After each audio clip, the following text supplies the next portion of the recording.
What is up, guys? Welcome to VoiceyHere. This is the Captain Philippe, and I am the captain now. And today's subreddit is r/IDontWorkHereLady and r/today I fudged up. And then a great battle ensued for many days and many nights, where the former Captain Zack regained his title. Oh boy! Okay, guys. Intros, skits aside, welcome to the show. Don't forget to like, subscribe, and hit that bell to never miss an episode. This story's called No, Strange Angry Man, You Cannot Have My Room Key. So this literally just happened. I'm on mobile and hyped up since this just happened, so apologies for formatting and grammar. I'm in Vegas for the weekend with friends. I have work on Monday, so I'm flying out tonight and my friends are staying one more night. We were in a big group, so we booked a 3-bedroom suite. It was 4 p.m. and I went back to my room to pack up and head to the airport for my 7 p.m. flight. When I get back to my room, there's this 40-ish-year-old dude banging loudly on the room next to mine. The cast is Butthole Dude and me. Hey dude, what's up? You okay? I lost my room key, my buddy's passed out. That sucks, but I'm sure the front desk can give you another key. I already tried that, but they won't give me my key because my name isn't on the room. Ouch, that sucks. Good luck. I unlock and enter my room to start packing. About 30 seconds later, there's now someone pounding on my door. I'm trying to pack, but I go answered. What a shocker, it's Butthole Dude. Hey dude, what's up? I know you're busy, but can you let me into my room? It's right next door. Huh? Confused face. My room. Let me in my room. Mi habitación, por favor. What? Even more confused face. Habla inglés. Of course I speak English. I was just talking to you in the hallway a couple minutes ago. So why won't you help me? You have to clean my room next, so why don't you let me in now instead of giving me a hard time? At this moment, I now realize that he thinks I'm housekeeping. Oh! Sorry, dude. I can't help you. I don't work here. I'm just another guest. I start shutting the door. Butthole Dude sticks his foot in the door so I can't close it. Oh, okay. Well, can I try your key then? Nope. Sorry, I don't have a master key, so my room key won't work on your door. Give me your key. No, I'm not giving my room key to a strange man, and it won't work on your room anyways. All it'll do is let you into my room, and I don't want you in my room. You never know, it might work. I'm desperate. Can I try it? Why can't you help me out? No, you're a stranger. I'm not giving you my room key. Can I at least try it? You never know. It's not gonna work, and I'm definitely not going to give you my key. But if you take your foot out of my door, I'll go find my key and I can try it on your room. I'll admit, I really just wanted the dude to move his foot so I could close my door, and I had no intention of getting my room key to try it on his door, as I know it's not gonna work anyway, and this dude is being a total butthole, so I have no desire to help him. So I close the door and go back to packing. About 2 minutes later, the dude starts pounding on my door again. I ignore it and continue packing, but the guy just won't stop. After about 10 minutes, I just want to shut this guy up and get him to stop pounding on my door. So against my better judgment, I go find my key and figure I'll swipe it on his lock. He can see it won't work and he'll leave me alone. Dude, this really isn't gonna work, but I'll try my key. Just please promise me you're gonna stop pounding on my door. Took you long enough. What are you doing in there? I ignore his question,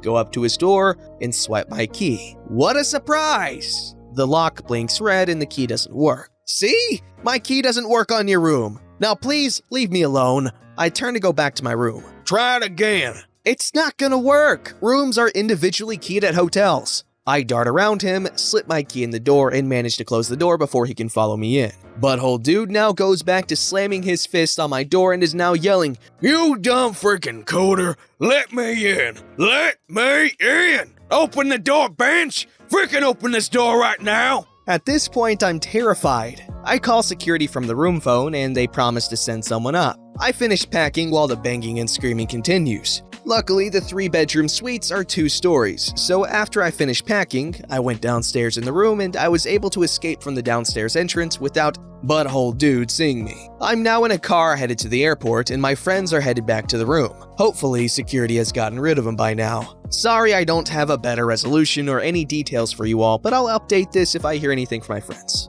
You know what they should do at hotels? This is a really bad idea. But like, Around the peephole, there should be a little spritzer, like a little spray thing. You know those automatic air fresheners that spray every set amount of time? Well, instead of air freshener, it's mace. So if someone's harassing you at your door, you can just be like, ooh, spicy eyes. They get the spicy eyes. This story is called I Don't Work Here and I Don't Like Being Touched. Hello, I am a male rando who has a story to tell. So, when I go shopping, I always have headphones in and am either on the phone with my girlfriend about groceries or listening to music. This time, I was listening to a podcast, not important, but if you must know, it's the Misfits podcast. Something about myself is that I am 5'11" to 6 feet, so I usually get asked to help people get things off the shelf. I actually had once joked about having a hat that said, yes, I can help you get that off the top shelf. Well, today, as I'm going through the store doing my thing, I get stopped and asked by these ladies. One is in her late 40s, the other very much older. I assume mother and daughter, to grab these very large water jugs that were, for some reason, on the top shelf. Without hesitation, I get them. They thank me and then ask if I know about something else to be in stock, and I told them that I'm sorry, but I don't work here. I wear nothing but black almost every day of my life, and that just so happens to be the uniform there, so I don't ever get upset when I get confused for an employee. They apologize, and I go back to my cart. I could feel the presence behind me as I begin to walk away, that eerie feeling. Then that ominous noise of the throat clear, and I knew I had a Karen behind me. I turn around, thinking she was wanting me to get something from the top shelf. Hi, did you need me to get something from the upper shelf? I say with my customer service smile. She smacks her lips and rolls her eyes. No, I want you to go in the back for me and get me some more of these. She then holds up some cake mix box. I'm sorry, ma'am, I don't actually work here. Don't lie to me. You're in uniform and just helped those Mexicans. The least you can do is help me get some cake for my church sale. I think to myself, this really can't be real. I'm sorry, ma'am, but I really don't work here. I just understand that I'm tall and I can reach the top shelf. I turn my body around, but I still have my face turned towards her as I go to finish speaking. Have a good day. I then begin to walk off. Hey, don't you walk away from me! She grabs my arm and pulls me towards her. You show respect to your elders, she says as she's still gripping my arm. Something about me is that I have very, very little tolerance with people touching me without my permission, especially aggressive touching. Ma'am, I'd advise letting me go. I say to her, my smile gone, and the lifeless cold look I give when I'm angry. She looks disgusted at me and raises her other hand, which looks like she is going to hit me. Don't talk to... I cut her off by grabbing her hand that she has a hold of me and began squeezing. I said, let go. She looked ghost white and backed away. I do not work here, but I do believe the gentleman behind you does and can help you. Don't ever touch me or anyone else again. And I begin to go forward once more. I hear her scream at me that she is going to tell my manager, who is passing by to talk to the guy I had pointed out, and looks at me. Sir, do you work here? I don't recognize you. I put on my smile again. No, ma'am, I don't work here, but I can understand why you think that. And I begin walking to the checkout. She just went to the hard woman behind me who is screaming about me being fired and tries to calm her down. I check out and head my cart, and I notice a man about the same age as her just relaxing and having a cigarette, letting out a long sigh. Long day, bud? No, not really. But some guy just pissed off my wife, and I'm glad that I don't have to go in to try and thank him for the long car ride home, he said with a smile and an obvious sarcastic tone. I chuckle a bit when I turn away to make the obvious face and wide-eyed look. Guys, this is real. I was the water jugs. I'm kidding. I'm not accusing this story of being fake. Don't flip out at me. No, this is a funny story. Water jugs and old women. My two favorite elements of any literary piece. This story's called My Favorite Karen. Before I start, I should mention I am very new to Reddit. I've watched tons of videos from /start who I listen to on my jogs, and this happens to be my favorite subreddit he covers. Also, I technically did and didn't work at this job, if that makes sense. Sorry if it's not technically accurate to the subreddit. Anyways, let's begin, shall we? When I was 13, I had long hair, long eyelashes, and a very timid voice. A ton of people mistook me for a girl, so I used to be very isolated from people due to embarrassment. For the record, I only had long hair because I had terrible blood circulation, so staying warm was always an issue. Long hair helped. I shortened it at 15. When I was 16, I got my first job at a summer camp. Technically, it was just a camp because it was all year long, but the company disagreed. I only got a volunteering position as a camp counselor. This meant I don't technically work there, but I help out when the actual employees need it. As a camp counselor, I would set up the computers in the morning and get ready to greet the parents who would drop off their kids to play Minecraft. Yup, best camp. I had an occasional Karen mom who would try and do stuff like take a computer another kid was sitting at for her son because it looked shinier. Obviously, she didn't know it was the oldest model we had. Tiny background. I loved computers and could even dismantle my laptop and reassemble it on my own at 15 years old. I only got this job because I brought my laptop into the interview to prove it in front of the owner. Let's just say they were very impressed. Anyways, that same Karen would actually walk into the building, which parents weren't actually supposed to do, and sit there for several hours. We wanted the kids to have fun without the pressure of having a parent watching. My manager, aka the owner, was a fan of letting kids run wild as long as they were safe.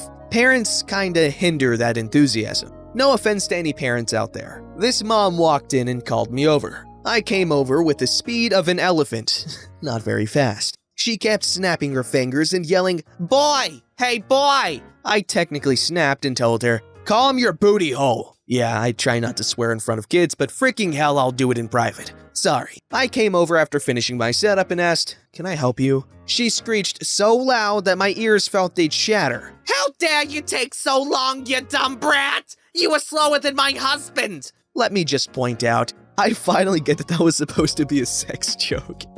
I was too innocent back then to realize. I apologized and started to walk away, almost forgetting she needed something. Obviously, it wasn't important because she never called me over for it again. A few minutes later, she screamed, "Boy! Boy! Boy!" I responded with, "Shut up!" To which she looked shocked. I walked over and was done with her BS, so I pulled up a picture on my phone to silence her. It was me with long hair and a feminine figure. I told her the best lie I've ever told. "I'm a girl, so shut up!" She smiled and said, "How cute! You actually look like me when I was younger." I cringed so hard. Nobody wants to be told they look like a hellspawn. Anyways, it turns out she was sexist against men. I told her I didn't work there and her attitude made me want to quit. If she wanted something, she needed to ask, not scream. I didn't technically work there, but I helped 3 days a week for about 12 hours total. She never apologized, but told the owner to give the young lady a job. Let's just say the owner kept my secret for a small fee of babysitting his son. Technically, I offered, but it still felt like blackmail. Haha! I actually got hired for a few dollars more than minimum wage. Probably because I got the Karen off my boss's back and saved him time. Time is money after all. In the end, she treated all the employees much better after a while, but I never did get a chance to tell her I was a guy before I eventually left. That would have been epic. Side note, this Karen is my favorite Karen out of dozens I've personally dealt with for one reason. She chose to try and change. Not gonna lie, I was losing faith in humanity after the Super Bowl commercials that year, so this gave me a glimmer of hope. Plus, she was gullible. That's a bonus. This is a funny story. Well, this guy, he did the right thing, I guess. This story's called "Today I Floobity-Doobity-Dup by Marrying My Cousin." Oh, I've been there, buddy. Obligatory first-time poster, and English is not my first language, be kind. This happened Friday/yesterday, and I feel the urgent need to share it with somebody. So, probably you folks will like it. I met the love of my life in 2013 at a board game evening with some friends from university. We first operated greatly together while playing Risk, until she betrayed me in the worst possible moment, when she afterwards successfully argued to get me killed in werewolves for 3 times in a row. I just knew that she was the right one. After finishing our studies, we moved in together and decided to get married last year. Now, it's important to note that I'm from the upper north of our country while she is from the south. Also, both families are kinda shattered between several federal states, so occasions to meet each other's extended family are few and far between, and our parents only met each other 2 times before our wedding. The wedding itself took place on Friday. The formalities at the registry office, followed by a reception, dinner, and party afterwards. We placed our grandmothers, 2 lovely widowed ladies in their mid-80s, together at a table, and they apparently hit it off, chatting and laughing the whole time. However, at some point, we realized that they were getting more serious and started to send us worried looks. But honestly, at our wedding, we were too busy to really care about it. Party continued, we had a blast and got blasted, probably entertained the whole neighborhood with our wedding night, and met the remaining guests for a late breakfast yesterday. All in all, a great wedding. Until our mother sent us both down in private for probably the most awkward conversation in my life. During the dinner, our grandmothers came to an unexpected finding. They are cousins. I married my own distant cousin. Apparently, our grandma's fathers, our great-grandfathers, were brothers, but estranged themselves over a failed business and political views. Shortly after World War II, both had very few relatives, and with a few moves in general post-war chaos, the contact was basically cut off. Both married, founded families, which grew and had no idea about the relatives from the other side of the country. Until Friday. They realized when they found out that they grew up in the same city, and the other woman has the name of the once loved but long lost cousin. If calculated correctly, my wife and I are 12.5% blood related. Sadly, we are still not royalty. Okay, honestly, I don't think that's that much of a deal, really. People more related than that get married all the time, and obviously that's not really a justification, but honestly, 12.5%, I mean, everyone is at least a little related, so I honestly don't think that's that much of a problem. The only real problem that would exist with something like that is the mutations that are more likely to occur, because when two people with two recessive mutations get together, you know, that bad recessive trait is more likely to pop up. But when they're that distantly related, it really isn't much of a problem at all. At least as far as I know, but I'm not a geneticist, and everyone else in the comments is a geneticist probably. And I'm gonna get called out for being stupid, so let loose. Don't forget to like, subscribe, and hit that bell to never miss an episode.